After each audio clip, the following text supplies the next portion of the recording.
Bonjour, sans transition, avec une petite transition. Merci Clara. Donc on va parler maintenant on va continuer sur les domaines RH avec les questions de l'organisation interne. Donc moi je suis Olivier Mathieu, effectivement vice-président de France Digital, et j'étais anciennement un des fondateurs de Price Minister et ensuite chez Rakuten. J'en suis sorti et aujourd'hui je préside The Camp, qui est un campus d'innovation dans le sud de la France. Donc je vous invite aussi à venir profiter de la Provence. Notamment on s'occupe beaucoup des sujets d'impact social et d'organisation sur le travail, ce qu'on appelle le Future of Work. Donc on a beaucoup d'occasions de parler des sujets qui animent cette matinée. Je vais appeler maintenant sur scène nos amis de Audity et de StaffMe. Et on les applaudit effectivement. Jean-Baptiste et Benoît, et prenez place, et puis je vais m'asseoir aussi.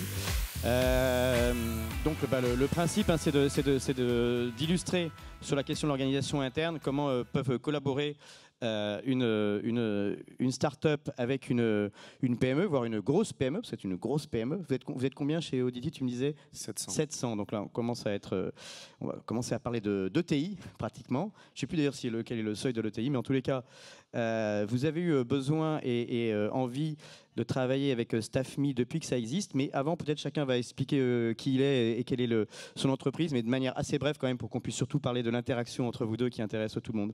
Donc on va commencer par Audity, puis comme ça tu pourras enchaîner sur StaffMe. Merci.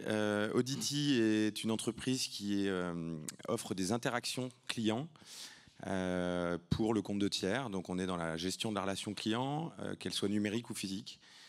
C'est une entreprise qui, après une grande phase de croissance organique, a fait quelques acquisitions et a pu acquérir des entreprises un peu vieillissantes pour essayer de les transformer, et tout particulièrement dans son organisation interne. Et particulièrement grâce à StaffMe. Voilà. Donc on peut dire que Audity dépoussière un peu le télémarketing et la relation client à la papa, à l'ancienne, donc forcément avec une grosse dimension numérique. Bon, on parle du numérique aujourd'hui, donc pas spécialement de la numérisation de ce métier-là, mais ça va être intéressant de voir que vous avez une problématique évidemment RH très particulière qui, à mon avis, existait déjà au moment des vieux plateaux d'opérateurs téléphoniques. On doit traiter la question du recrutement, de la fidélisation, le capital humain, disons, est au cœur de votre problématique. Et donc StaffMe arrive, donc depuis 2017, c'est ça? Exactement, en janvier 2017. StaffMe, c'est une plateforme de mise en relation entre des jeunes, 18-30 ans, qui ont un statut d'indépendant, et des entreprises pour la réalisation de tout type de missions ponctuelles. Quand je dis tout type de missions ponctuelles, ça va du retail, vente en boutique, à de l'aide administrative, du support client, enfin tout ce que peut faire un jeune de 18 à 30 ans qui recherche de la flexibilité et qui a besoin souvent de travailler à côté de ses études, parce qu'on touche à 85% une population d'étudiants. Et est-ce que c'est la cible 18-30 ans, mais finalement pourquoi? On pourrait faire aussi être auto-entrepreneur par exemple à plus de 40 ans ou... Tout à fait. Moi je le suis aussi. Pourquoi on a choisi cette cible? Tout simplement parce qu'on s'était aperçu qu'il y avait une vraie difficulté pour les jeunes à rentrer sur le marché du travail. Quand ils sont étudiants, de trouver un boulot déclaré à côté de leurs études. Ce qui existait avant, c'était un cadre assez contraint, notamment via le CDD. On pense au fast-food, CDD 20 heures par semaine qui apporte très peu de flexibilité. Donc il n'y avait pas de réponse en fait pour ces jeunes-là. Et après, sinon, c'était des jobs qui n'étaient pas déclarés. Je pense aux cours particuliers, je pense à l'aide à domicile, des choses comme ça. Et du coup, on a voulu, via ce statut d'auto-entrepreneur et pour cette population des jeunes, leur permettre d'accéder au monde du travail pour gagner en expérience et puis tout simplement financer leurs études, leurs loisirs, etc. Pour tous les petits boulots étudiants, type jobbing, etc., disons avant le statut d'auto-entrepreneur ou avant que vous existiez, on dit que c'est au noir, etc. Mais est-ce qu'il y a une tolérance là-dessus, ou finalement, est-ce qu'aujourd'hui, réellement, maintenant, les jeunes deviennent tous auto-entrepreneurs dès qu'ils ont 18 ans, même pour aller faire des petits boulots qui, effectivement, anciennement, n'étaient pas déclarés? Oui, complètement. C'est un vrai mouvement en fait générationnel. C'est-à-dire on parle beaucoup du futur du travail, du développement du travail indépendant. Et je pense qu'en fait, il y a vraiment ce besoin chez les jeunes de travailler quand ils veulent et où ils veulent, à évidemment une rémunération plus importante de ce qu'ils pouvaient gagner avant, que ce soit au black ou via des CDD moins flexibles, plus contraints. Et du coup, non, c'est un vrai mouvement générationnel, en tout cas qu'on constate. Aujourd'hui, la solution a un peu plus de 2 ans, 2 ans et demi. On a quasiment 100 000 jeunes inscrits sur la plateforme. Il y en a plus de 1000 qui travaillent via StaffMe tous les jours. Vous en avez peut-être croisé à l'accueil, qui vous servait le café, etc. Donc voilà, c'est un vrai mouvement générationnel qui est en train de se produire et qu'on accompagne en tant que plateforme. Alors, avant de revenir à Audity, est-ce que vous êtes sélectif? Il y a une notion de curation. Vous garantissez une certaine qualité, parce qu'on peut imaginer qu'un petit job comme ça, on vient et si le type revient pas le lendemain, l'employeur va pas être content. Enfin, donc comment est-ce qu'on garantit une certaine qualité à l'entrée, puis de fidélité, de persistance et de niveau également? Bien sûr. Alors nous, c'est vraiment, on avait cette ambition d'avoir, enfin qu'on a toujours et qu'on maintient, d'avoir un job pour tous. Donc il n'y a pas vraiment de barrière à l'entrée, mais par contre, on essaye de vraiment qualifier au mieux les profils, les évaluer au moment de leur inscription sur la plateforme via un entretien individuel, et ensuite dans le choix des missions qu'on va leur adresser. C'est-à-dire qu'on a des algorithmes de matching qui vont, en fonction de l'évaluation qu'on a donnée, des disponibilités, des feedbacks des clients à chaque mission sur les profils des staffeurs, envoyer des offres de missions ciblées pour permettre à chacun d'avoir les missions qui lui correspondent en fonction de ses compétences, de ses disponibilités et de sa localisation. Ok, bon, on reviendra après aux différents statuts qui existent, justement, en parlant avec toi, sur entre le CDD, l'intérim, l'auto-entrepreneur. Mais ce qui est intéressant, c'est de voir quelle était ta problématique, et sachant que tu étais là très très tôt sur StaffMe, donc je pense qu'en même temps, on verra, mais ça aide StaffMe à se lancer. Mais bon, c'est pas juste par générosité, c'est parce qu'il y avait un vrai besoin. Donc quel était le besoin? Il y en avait plusieurs.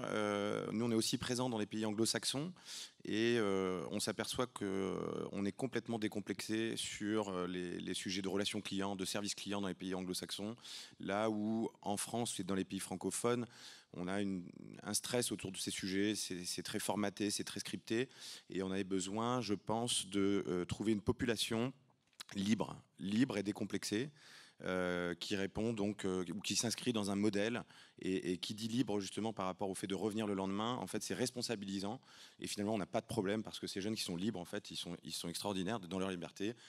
Ils s'engagent à leur manière. Donc on a pu trouver cette génération et cette attitude décomplexée face au sujet de relations clients, même s'ils n'étaient pas forcément formés. Et surtout, on a pu le faire avec une réactivité extraordinaire. Depuis tous les temps, nous, on sert beaucoup le secteur de l'automobile. Les campagnes publicitaires de lancement de véhicules qui se multiplient, puisque les constructeurs, par exemple, multiplient les sorties de véhicules et personnalisent beaucoup, font appel à beaucoup de flux finalement d'interaction client, mais en mode évidemment comme d'habitude last minute, et on n'arrivait pas à répondre à ce besoin-là. On a pu créer le modèle avec StaffMe. Au départ, ça a été évidemment un peu compliqué. On a réussi à s'adapter les uns les autres pour, je pense, faire une sorte d'association PME-startup qui a construit un peu ou co-construit le modèle. On peut... Pardon, je regardais l'heure en même temps parce que je suis censé faire le timekeeper, mais on est très bien. Est-ce que donc on peut dire qu'il y a deux besoins ou en entrepreneur on va parler de pain point ou donc de problème à résoudre. Il y en a un qui était avoir accès à une population plus jeune qui peut être en phase avec les besoins des clients d'Audity, enfin des appels entrants, de la gestion des clients. Plus jeune ou peut-être plus créative, qui sort un petit peu du marché du travail traditionnel qui était celui, je vais dire basiquement des call centers pour aller vite, parce que évidemment votre métier maintenant c'est beaucoup plus que ça. Donc besoin d'avoir une clientèle un peu plus jeune, plus agile, pas seulement, mais sur une partie de votre chiffre d'affaires ou de vos besoins et de vos clients. Et deuxièmement, un besoin de réactivité par rapport au lissage des pics. Et donc sur ces deux questions-là, quelle est la réponse précise de StaffMe? Nous, c'est l'essence même de notre solution, ces deux points, et c'est pour ça que je pense que la collaboration avec Audity s'est initiée très tôt, quasiment 3-4 mois après notre lancement. Donc on a appris à grandir ensemble et on y répond parfaitement parce que justement on adresse cette population jeune. Donc il y a un dynamisme particulier, une envie de faire aussi et de découvrir des métiers, que ce soit justement, Benoît parlait tout à l'heure de la relation client. On peut se dire que comme ça, aller faire quelques heures de relation client, c'est assez infamant, mais en fait non. Ces jeunes-là, ils le voient comme une opportunité. D'abord une opportunité financière, c'est évidemment la première chose qu'ils voient, c'est ce qu'ils vont gagner à la fin. Aujourd'hui, nous sur la plateforme, les missions avec Benoît sont à environ 13 € de l'heure, donc ce qui est 5 € au-dessus du SMIC, donc vraiment ça fait la différence. Et une opportunité plus que financière, une opportunité professionnelle, parce que évidemment ils rencontrent un métier, une entreprise, une façon de faire aussi. Quand vous voulez monter votre start-up, on en parlait tout à l'heure, et vous avez besoin de skills particulières en vente, en relation client, et ces skills-là, vous les apprenez aussi en faisant quelques heures de relation client dans une entreprise comme Audity. Ok, et donc par rapport aux autres solutions qui existent sur le marché, pas forcément des concurrents directs, mais aux autres catégories de contrats, Vous travaillez, j'imagine, avec quand même aussi des CDI, des CDD, probablement des intérimaires et donc des auto-entrepreneurs. Comment ça se répartit? Comment vous arbitrez les différents outils? Audity a comme objectif d'offrir 100% d'interaction positive à nos clients finaux. Donc en fait, notre objectif, il est évidemment adapter l'interlocuteur en fonction du produit sur lequel on va échanger, en fonction du service, en fonction de la vie du client, de sa douleur. Et on s'aperçoit en fait que selon les sujets, selon la vie du client, on va plutôt adresser d'abord des personnes avec des profils différents en fonction de l'âge. Parfois, on a plutôt envie d'avoir un senior qui va prendre le temps d'écouter, qui va avoir une compréhension beaucoup plus globale d'un besoin ou d'un problème à régler. Parfois, on va avoir besoin de personnes plus jeunes. Donc ça, déjà, c'est quelque chose, comme je disais tout à l'heure, qui est très important, nous, dans notre ADN et la façon d'offrir une réponse à nos clients. Ensuite, il y a évidemment donc et on retrouve ces profils sur différents types de contrats. On va avoir des seniors qui vont être plus sur des CDI, parfois des CDD. Et puis ensuite, on répond à des besoins ponctuels. Alors quand c'est des besoins ponctuels qui sont plutôt récurrents, c'est-à-dire qui reviennent en repeat business parce qu'il y a une saisonnalité qu'on connaît à l'avance, on va plutôt faire appel à de l'intérim, où il y a une notion d'engagement qui n'est pas la même que face à ce besoin ultra ponctuel qu'on appelle presque opération coup de poing. Moi, j'appelle Jean-Baptiste le vendredi soir. Je lui dis, j'ai besoin de 30 personnes demain pour travailler pour tel constructeur automobile à 11h du mat chez moi. C'est réellement du jour au lendemain ou c'est juste un élément de langage? C'est posté le soir même et nous, le lendemain, on a les candidats. Alors, au départ, il nous a fallu du temps pour ajuster, évidemment. Ça, vous l'avez pas en intérim, par exemple, cette réactivité? Non. Il y a une inertie administrative qui est liée au juridique? Oui, et puis on a aussi peut-être des personnes avec des agences d'intérim pour qui c'est le métier. Donc, il y a une sélection qui va être un peu différente, je dirais. Parce que quand on recherche 40 personnes en fait, qui sont jeunes et qui vont pouvoir adresser le lendemain des réponses quand même précises à nos clients, ça veut dire qu'elles sont capables d'acquérir ces skills très rapidement. Voilà. Ce qui ne va pas forcément être le cas quand on anticipe un peu plus une opération.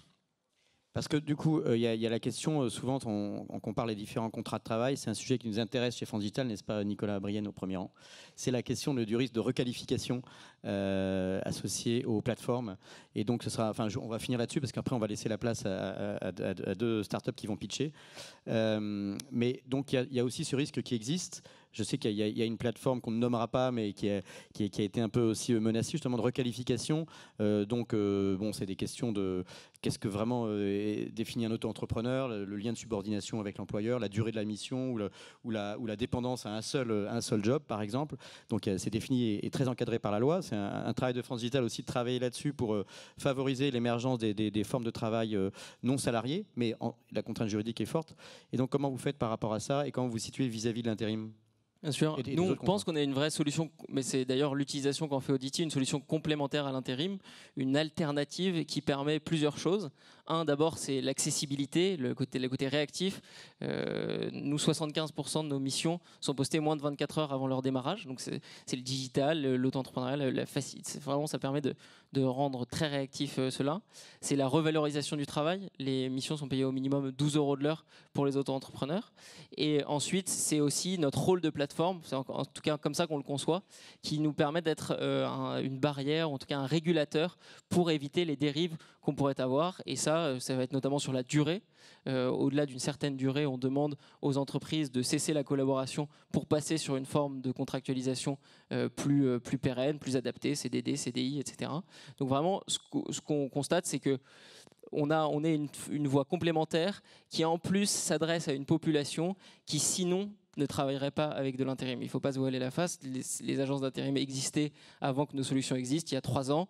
Et pour autant, les jeunes ne les utilisaient pas. Tous nos utilisateurs, quand on les sonde, nous disent que justement, ce qu'elles ont trouvé via notre plateforme, c'est l'accessibilité à des jobs bien payés. Et que ça, en fait, elles ne l'avaient pas avant. Et du coup, on résout un vrai problème pour eux dans une solution de flexibilité et de complémentarité à côté de leurs études. Du coup, je vais te laisser répondre, mais est-ce que vous sentez ce besoin un peu de protection juridique par rapport au risque de requalification dans votre cas? Parce que vous avez quand même besoin d'avoir une courbe d'expérience, donc si vous changez sans arrêt de jobber, à un moment donné, vous perdez cette courbe d'expérience ou c'est pas nécessaire? Alors, il y a deux choses. D'abord, pour même compléter et aller un peu plus loin, c'est que de toute façon, cette population ne souhaiterait pas une requalification en contrat. Il faut quand même bien l'intégrer. C'est qu'on a une nouvelle génération qui arrive, qui ne veut pas, en tout cas pendant une certaine période d'études ou d'autres envies qui peuvent être justement d'arrêter un peu le cycle normal des choses, ou en tout cas qui a été normalisé. Ils ne veulent pas de contraintes et pas de contrat. Donc cette liberté qu'ils ont, ils ne veulent pas la quitter quand ils sont dans ce mode-là. Je pense que c'est très important parce qu'il y a une réponse qui est apportée à quelque chose qui n'existait pas avant déjà. Donc déjà comparé avec d'autres formes de contrats, je pense que c'est une mauvaise chose. Bon.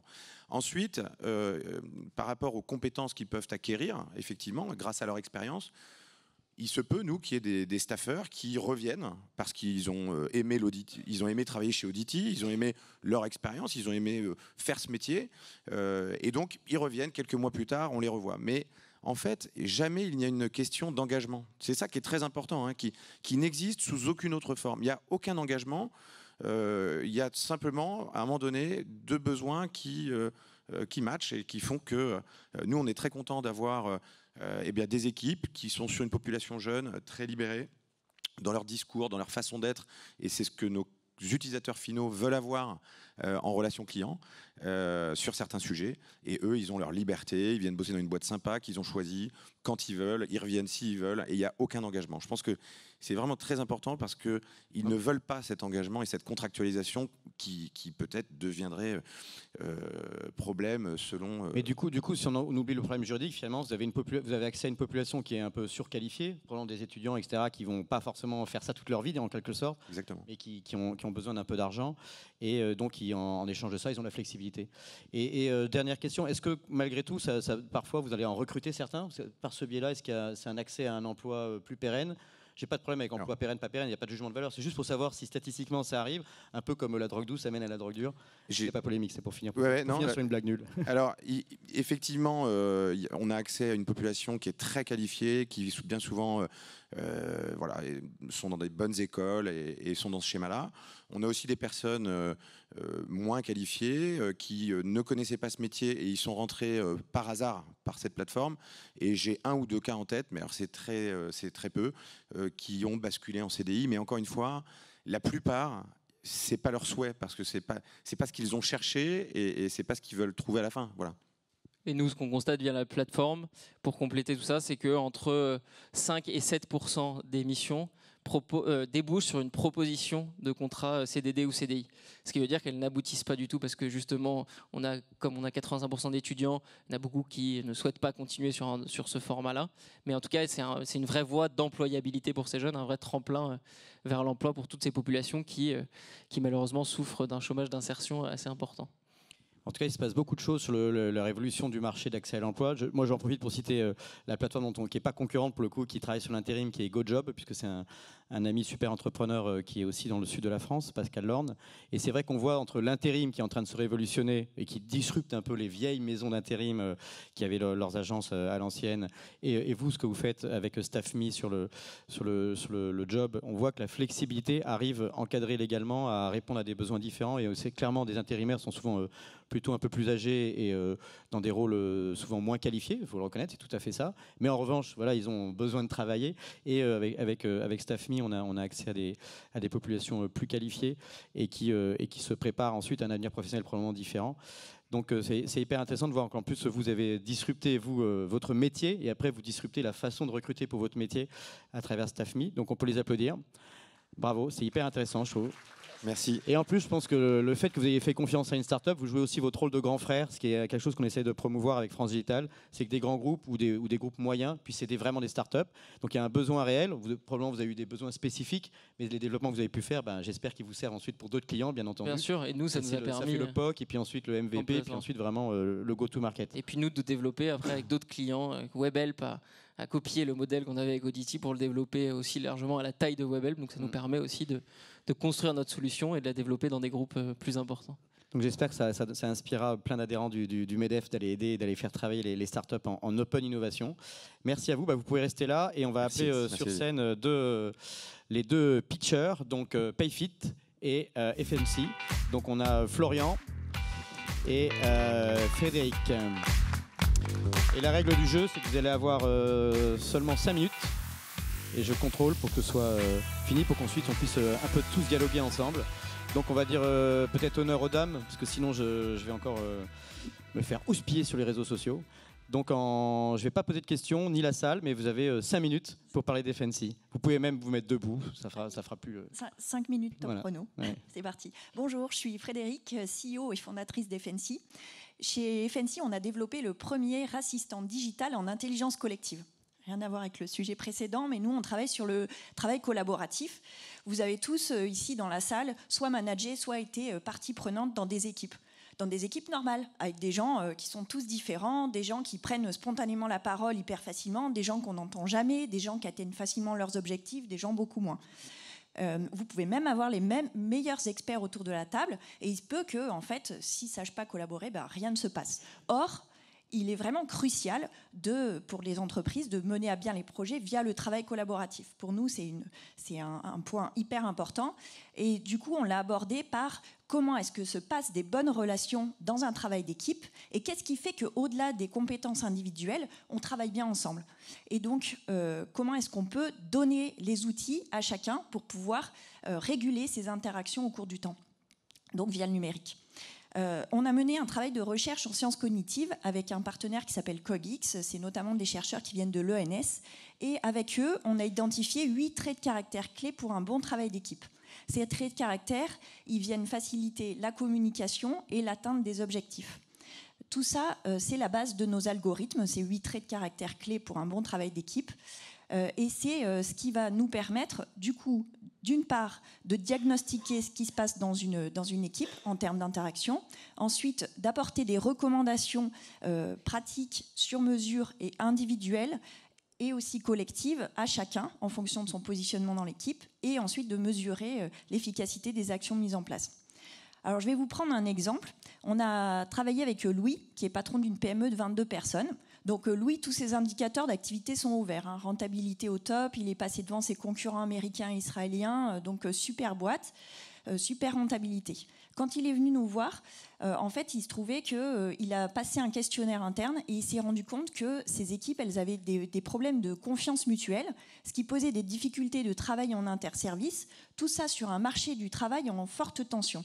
Du coup, sa problématique, c'était comment est-ce que je peux m'emparer de ces résultats et les transformer pour éviter le turnover et fidéliser mes équipes. Donc, il est venu voir FNC parce que, donc, de fait, on lui propose d'abord un diagnostic des interactions. Donc, c'est pas de dire vous avez Roger qui prend tout le temps la parole et qui est comme ci, comme ça. Non, nous, ce qu'on vient faire, en fait, c'est un portrait de l'équipe, comment est-ce qu'elle fonctionne et comment est-ce que les gens interagissent dans l'équipe. Donc, ce qu'on a détecté chez Louis, c'est notamment que donc il y avait des difficultés sur l'extraversion, des gens qui prennent spontanément la parole, d'autres ils la prendront jamais parce que en plus il y a un problème d'estime de soi chez certains. Et de manière générale, des gens qui parfois, donc on a un trait de caractère qui s'appelle le neuroticisme, et donc des gens qui parfois vont avoir tendance à voir plutôt le verre à moitié vide, et surtout en période de transition. Donc ensuite, ce qu'on a apporté donc, via le digital, au travers des outils de travail collaboratif classiques, type Slack, Teams ou même voire par email, on apporte des recommandations à chacun pour pouvoir mieux réguler ses interactions les uns vis-à-vis des autres, et donc au manager, à Louis, des recommandations pour animer les 15 premières minutes de ces réunions d'équipe.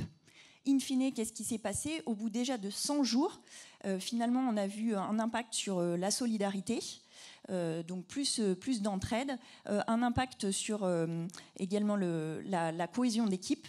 Et puis, ils sont allés jusqu'à changer le format de leur réunion, justement, pour qu'il y ait plus de reconnaissance et d'interaction en interservice.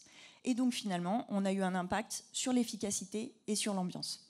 Donc, grâce au numérique, finalement, on arrive à apporter des recommandations, des conseils pour plus d'efficacité au cœur du quotidien. Donc, ça va plus loin qu'une formation parce que c'est vraiment appliqué. Et c'est plus accessible que du coaching ou du conseil. Et voilà. Et je vous retournerai la question, du coup. Et dans vos équipes, comment ça se passe ? On posera la question tout à l'heure, mais en tout cas, bravo, ça fait 4 minutes 30, très fort. Donc Florian, tu peux prendre The stage is Merci yours. Frédéric. Donc Florian, CPO et cofondateur de Paysheet. Chez Paysheet, on ambitionne de révolutionner la gestion de la paye et de ressources humaines en entreprise. Donc aujourd'hui, on a plus de 3000 clients en France, en Espagne, en Allemagne et en Angleterre. On aura des clients en Italie à partir de début 2020. On a commencé en avril 2016 avec des premiers clients en France. Et vraiment, notre proposition de valeur, c'est de gérer sur un même outil aussi bien la paye que les ressources humaines et de proposer à des personnes, qu'ils soient experts en paye ou non, de gérer l'ensemble de la vie des collaborateurs depuis leur arrivée dans l'entreprise jusqu'à leur départ. Donc, on a commencé ensuite en Espagne et en Allemagne en 2017, puis ensuite on se prépare à aller sur différents marchés en Europe. On a tous les collaborateurs au sein d'une entreprise qui utilisent Payfit. Donc c'est pas simplement pour les DRH, mais c'est aussi pour les employés, pour les managers et pour les admins. On est parti d'un constat simple au début qui est qu'aucun DRH n'était satisfait des solutions existantes sur le marché. Et en même temps qu'il y a un devoir de digitalisation en Europe des PME pour proposer sur un même outil à la fois la gestion de la paye et des ressources humaines. Donc vraiment, c'est une solution qui doit être simple, intuitive, facile d'utilisation, où on peut gérer vraiment l'ensemble de la vie d'un employé. Et du coup, on va avoir les employés qui, sur cet outil, vont pouvoir avoir accès à leur bulletin de paye. Ils vont pouvoir les télécharger tous leurs documents avec lesquels ils ont échangé avec leur équipe RH dans la société. Ils vont pouvoir poser leurs congés, leurs notes de frais. Ils vont pouvoir faire des demandes d'absence. Les impacts sur les bulletins de paye, ils vont être automatiques. En même temps, ils vont pouvoir voir tout le calendrier de leur équipe. Ils vont pouvoir avoir tout leur historique sur une même interface. Les managers, ils ont leur espace où ils ont leur espace personnel, mais en même temps, ils peuvent valider les différentes demandes de congés, d'absence, ils peuvent faire les demandes d'évolution de salaire ou autres dans l'équipe. Et pour le département, que ce soit DRH ou le département financier de l'entreprise, on peut gérer en interne la paye sans avoir besoin d'échanger avec des personnes à l'extérieur de la société. Et du coup, ça permet de contrôler et piloter sur une même solution aussi bien la paye que tous les processus RH au sein de la société, les entretiens annuels, l'onboarding des employés, les modules d'employee survey. Et du coup, ça permet de vraiment tout avoir sur un même outil et de gérer l'ensemble de la vie des collaborateurs. Donc ça, notre mission et notre ambition court terme, c'est en Europe pour les PME de proposer cette solution où on peut gérer cet ensemble de toute la paye et les ressources humaines. Mais sur le long terme, on veut révolutionner la gestion et les relations employeurs-employés parce qu'on a tout le monde sur une même solution et du coup on peut proposer quelque chose où, de manière hyper transparente, on va avoir les managers qui vont avoir toute la visibilité, qui vont avoir des notifications par rapport à un collaborateur qui aurait soit pas eu d'évolution de salaire, soit pas eu d'entretien annuel ou à une fréquence qui paraît étrange par rapport au reste de la team. Et du coup, sur ce même outil, c'est ce qu'on veut proposer. On peut à la fois proposer une solution de paye et de ressources humaines alors que la difficulté, on va dire, métier et d'expertise est très différente sur les deux. Parce qu'on a créé une technologie unique et on a créé un langage de programmation. Donc ça, c'est un peu technique, mais c'est ça qui nous permet d'avoir cette ambition de gérer tout sur un même outil, où on donne la main aux experts en paye qui sont en interne chez Payfit pour pouvoir coder le droit du travail, les conventions collectives, les déclarations sociales et fiscales. Et du coup, on peut avoir sur un outil SaaS toutes les évolutions du droit du travail, des accords d'entreprise, des conventions collectives qui vont être intégrées. Et du coup, que vous soyez expert en paye ou non, vous pourrez gérer sans aucune erreur toute la paye de vos employés. Les déclarations sociales fiscales qui, pareil, sont hyper complexes, notamment en France. Chez Payfit, on s'occupera de tous ces processus et du coup, vous n'aurez pas du tout à vous en soucier. Donc notre ambition, c'est de pas simplement rester en France, comme vous l'avez vu, avec les différents marchés sur lesquels on est. Et l'impact qu'on veut avoir, on est encore très loin de ce qu'on veut proposer, mais on est très content déjà de pouvoir servir ces 3000 clients dans ces différents pays et bientôt davantage, on espère. Merci. Bravo. J'avais prévu une petite animation musicale pour vous faire un hard cut comme ça, et puis vous avez tous tenu en moins de 5 minutes. Merci. Et en plus, on peut souligner que Payfit a aussi une très belle levée de fonds même si on n'est pas là pour parler de l'ingénierie startup, c'était un montant important. On a levé 70 millions d'euros effectivement auprès d'Euraseo, BPI et les investisseurs existants pour continuer la croissance les ambitions. Payfit est considéré comme déjà une des très très grosses et belles pépites françaises, donc félicitations. Donc là, on passe sur quelques minutes maintenant d'interaction avec vous. Alors, je ne sais pas quel est le niveau de timidité dans la salle ou le niveau d'éveil et d'énergie, mais on serait content de prendre des questions. Moi, j'en ai prévu quelques-unes, sinon, pour chauffer. Ah bah non, il y a un monsieur qui est déjà là. Merci. Bravo, c'est bien. J'imagine qu'effectivement, un certain nombre d'entreprises traditionnelles, je pense à des gens comme ADP, doivent vous voir arriver avec à la fois enthousiasme et un peu d'inquiétude depuis un certain temps. Dans le domaine des ressources humaines, vous avez beaucoup parlé de ce que vous faisiez en matière de paye et de gestion administrative du personnel. Qu'est-ce qu'il en est sur des sujets comme la mobilité, par exemple ? Pour être un peu plus précis, s'il vous plaît, sur la mobilité, vous voulez... Mobilité interne, quand on est DRH par exemple, on se dit comment je peux faire évoluer des gens, j'ai besoin de telles compétences à tel endroit géographique. Est-ce que vous gérez ça? Est-ce que vous avez pris ça en compte? Alors ça, c'est aujourd'hui, on ne le gère pas. Et effectivement, c'est dans nos ambitions. C'est pour ça, notamment, qu'on lève de l'argent. C'est pour pouvoir gérer cette partie carrière et mobilité en interne avec gestion des talents au sein de Payfit. Donc cette fonctionnalité, aujourd'hui, on ne l'a pas. Pourquoi on prétend et pourquoi on veut aller la gérer? C'est parce qu'on a l'ensemble des collaborateurs qui sont présents sur Payfit. On a énormément d'informations sur eux. Et du coup, c'est hyper pertinent de pouvoir justement proposer à l'équipe de ressources humaines cette gestion des talents, que ce soit sur différents sites qui seraient présents sur Payfit ou que ce soit au sein de la même société, sur les différents pôles ou postes ouverts. Parce que pareil, les postes ouverts qui sont... où on a ces besoins, on a cette information sur Payfit, du coup c'est hyper pertinent de le proposer. Donc malheureusement c'est pas encore présent, mais on espère dans les mois ou années à venir le proposer. Il y a un monsieur qui a pris un micro. Oui, bonjour. Bonjour. Je m'appelle Patrick Cailly, j'ai une question concernant les législations internationales. C'est-à-dire au niveau de la paix, comment vous intégrez le fait que les législations des différents pays sont toutes différentes? Donc, par rapport à la technologie qu'on a développée, elle permet en fait à chacun des pays d'utiliser cette même technologie, mais par des équipes différentes. Donc, qu'est-ce que ça veut dire? Ça veut dire que typiquement, en Espagne, on a une équipe qui va utiliser le langage qu'on a créé pour coder tout le droit du travail espagnol et les conventions collectives espagnoles de manière indépendante par rapport à ce qu'on a pour la France, l'Allemagne, l'Angleterre et demain l'Italie. Et du coup, les évolutions du droit du travail espagnol, elles sont faites par une équipe d'experts espagnols, elles ne sont pas faites par une équipe d'experts qui seraient experts sur tous les pays, parce que la réalité, c'est que ça n'existe pas. Du coup, en fait, l'évolution du droit du travail espagnol ou allemand ou anglais ou français est codée de manière séparée par des équipes locales dans chacun des pays. Merci. Merci à vous.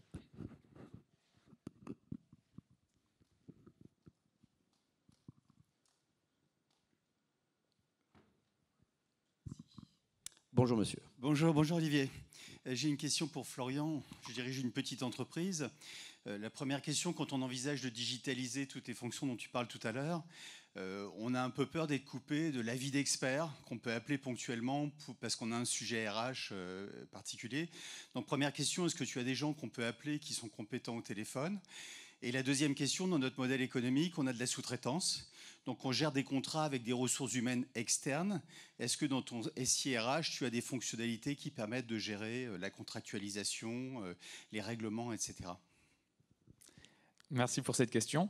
Donc pour la première question concernant les échanges avec des experts métiers sur vos différentes questions, on a une équipe en interne qui est conséquente pour pouvoir être hyper réactif sur l'ensemble des questions que vous aurez par rapport à des questions qui vont être très métiers, des expertises, que ce soit sur les contrats ou sur la paye, pour vous accompagner, ou que ce soit sur des questions par rapport aux produits et l'utilisation de modules en ressources humaines.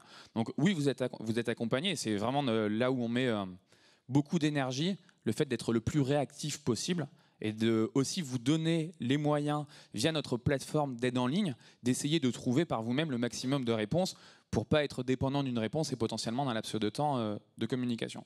Donc ça, c'est le premier point.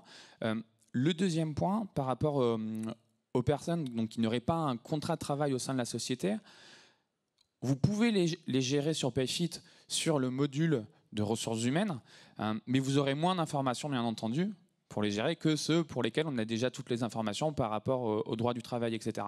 Donc, on est en train de faire tout un travail justement pour pouvoir gérer ces types de collaborateurs qui historiquement chez Payfit n'étaient pas présents, pour pouvoir les gérer de mieux en mieux. Mais aujourd'hui, c'est présent typiquement pour leur permettre d'avoir un accès, pour faire des demandes d'absence, pour avoir accès au calendrier de l'équipe. Voilà. Peut-être comme il y a eu beaucoup de questions pour Payfit, j'en profite pour faire interagir. C'est normal, vous êtes une telle pépite que vous êtes un aspirateur de questions et de débats. Ce qui m'intéresse pour comparer les trois entrepreneurs que vous êtes, c'est de voir comment vous avez identifié, ou si vous arrivez à résumer en une phrase chacun rapide, quel est en quelque sorte, pour reprendre le langage entrepreneurial, le pain point que vous avez identifié pour lancer votre entreprise, et donc le problème à résoudre, et comment du coup vous l'avez adressé, donc le go-to-market, chez vos clients qui sont plutôt les RH en général, et qu'est-ce qui fait que ça répond vraiment à un problème pour que du coup la salle comprenne vraiment non pas votre solution mais le problème que vous adressez. Par exemple FNC. Oui, nous le problème qu'on adresse, en fait, c'est pour expliquer d'où vient FNC. Pendant une quinzaine d'années, j'ai accompagné des projets de transformation ou d'innovation chez différents types d'entreprises.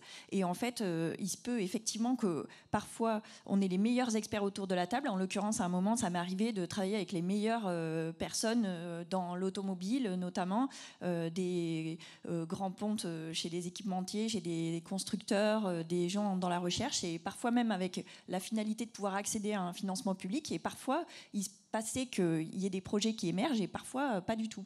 Et donc, c'est d'où l'idée d'essayer de comprendre ce qui fait de bonnes interactions dans une équipe. Et à vrai dire, on ne s'adresse pas exclusivement que au RH. On travaille également avec des responsables de transformation ou innovation chez des grands comptes.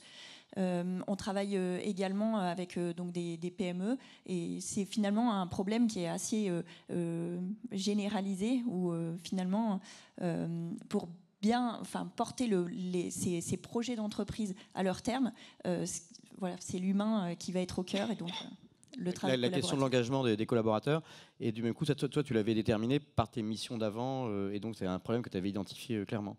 Et du coup du côté de Staffny, nous, c'est vraiment le problème auquel on s'adresse, c'est la difficulté pour les entreprises, PME, ETI, grands groupes, de trouver en quelques minutes le renfort dont elles ont besoin et le bon renfort. Nous, pour vous donner un exemple, une mission en moyenne chez Staffmy en région parisienne est staffée en 25 minutes. C'est-à-dire que vous postez votre demande, en 25 minutes, vous avez le nom de la personne qui viendra vous aider pour votre besoin. Donc c'est vraiment ça, un peu et du coup vous aviez fait une étude où identifier que le besoin de réactivité est important, parce qu'on dit par exemple en e-commerce il faut livrer en 30 minutes, mais parfois ça peut être du bluff. Est-ce que la solution le permet, mais est-ce que le problème était réel ? Le problème, il est double. Il y a à la fois de trouver la bonne ressource, évidemment. Donc, on a une vraie difficulté en France de trouver les bonnes ressources au bon endroit. Et après, la seconde problématique était vraiment cette problématique de réactivité. Le travail à la demande est un trend au niveau mondial qui se développe de plus en plus. Et je pense que par la technologie, on a réussi à adresser ce besoin et à y répondre de façon très pertinente en ayant justement ces algorithmes de matching qui permettent d'envoyer des offres dédiées aux personnes qualifiées pour celles-ci et qui leur permettent de répondre depuis une application mobile très facilement, ce qui est une expérience totalement différente pour l'entreprise utilisatrice. Et du côté de Payfit, si tu devais résumer, même si tu es plus connu d'une certaine manière aujourd'hui et plus installé, si tu devais résumer le go-to-market, le départ, le pain point identifié, sachant que toi tu es en plus responsable produit, qui est une notion d'expérience j'imagine dans ton parcours. On était parti d'un constat simple qui était qu'aucun des RH n'était satisfait de sa gestion de la paye et des ressources humaines. C'était juste une sorte d'intuition, vous avez validé le problème en rencontrant des DRH plutôt grands groupes, petits groupes, moyens groupes, il y avait un go-to-market précis au départ ? Aujourd'hui, on s'adresse à des sociétés de dizaines ou plusieurs centaines d'employés. On n'envisage pas d'aller viser des entreprises de plusieurs dizaines de milliers de collaborateurs. Et oui, du coup, on avait identifié, on avait échangé avec des RH et avec ce type de société pour entendre que personne n'était content, alors que c'est hyper important dans l'entreprise, cette gestion des ressources humaines et cette gestion de la paye. Personne n'était satisfait des solutions existantes. On a encore 2 minutes. S'il y a des questions dans la salle, peut-être le président du MEDEF s'interroge sur comment changer son organisation interne et comment le digital peut interagir. Non, c'était juste pour souligner cette arrivée qui nous honore, cher Geoffroy. Moi, j'en aurais éventuellement une, s'il vous plaît, pour FNC. Ah, je vous avais pas vu, pardon. Non, mais c'est pas grave. L'essentiel, c'est que je puisse poser la question. Bien sûr, posez-la. Oui, bonjour, alors, madame. Bonjour. La première question, j'en ai deux en fait de questions. La première, c'est vous avez identifié le pain point, mais vos clients l'ont-ils identifié aussi? Donc c'est la première question. Et la deuxième question, c'est quel est votre business model? Comment facturez-vous vos clients? Selon quel type de modèle? Oui, nos clients ont aussi identifié des difficultés de travail collaboratif. Par exemple, on travaille avec un grand compte dans le secteur du transport et en fait, il a des équipes qui sont réparties sur le territoire, donc sur l'Île-de-France et puis sur Lyon. Et en fait, donc il est responsable de la transformation digitale. Et en fait, c'est pas évident d'animer des équipes temporaires. Donc c'est des équipes de 6 à 12 mois qui doivent mettre en place des projets. Et c'est difficile d'animer des équipes et de créer rapidement la cohésion au sein d'équipes qui sont dispersées sur le territoire. Donc juste pour citer un exemple, mais en fait ça peut être aussi, on a vraiment du turnover ou de l'absentéisme chez d'autres clients qu'on a. Et du coup, comment est-ce qu'on adresse cette difficulté? Comment est-ce qu'on crée de la cohésion et comment est-ce qu'on engage les équipes? Comment on crée de l'entraide les uns avec les autres? Donc voilà, pour compléter aussi le pain point, voilà, ça peut se traduire par en fait, ça peut être plus difficile de mesurer ce qui se passe quand une équipe fonctionne bien. Par contre, on sait bien ce qui se passe quand elle ne fonctionne pas. Et alors notre modèle économique, c'est un modèle d'abonnement, donc on passe par du digital, donc c'est un modèle de type SaaS. Software as a Service.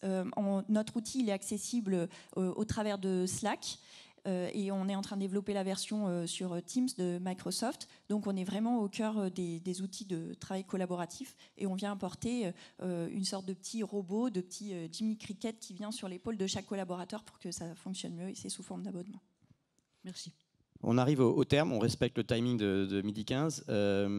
Avant de vous applaudir, moi je souligne un point qui est intéressant et que j'ai vécu par le début du e-commerce avec PriceMisser et les différentes startups que je suis par ailleurs. C'est qu'il y a eu une véritable révolution des RH, c'est relativement évident, mais ce que je trouverais intéressant aussi, c'est de souligner, c'est que la révolution, elle passe par les outils.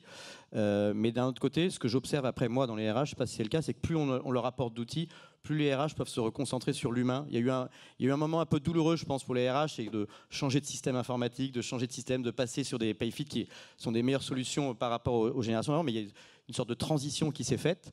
Et une fois qu'elle est faite, effectivement, les RH ont gagné énormément de temps pour se consacrer soit sur leur métier directement, qui est la relation client comme Audity, soit après, parce que dans vos différents clients, ils se reconsacrent sur au capital humain et toute la partie outillage, efficacité, agilité, informatique, application mobile, etc., a complètement changé leur vie. Donc c'est hyper intéressant parce que ça peut revaloriser aussi le métier RH en tant que tel qui va revenir pour la partie assez noble du métier qu'on attend aujourd'hui, puisque le capital humain, notamment dans les métiers numériques, il faut le traiter très très bien. Sinon, on a beaucoup de mal à fidéliser les jeunes talents, à les recruter, à les former et à les fidéliser.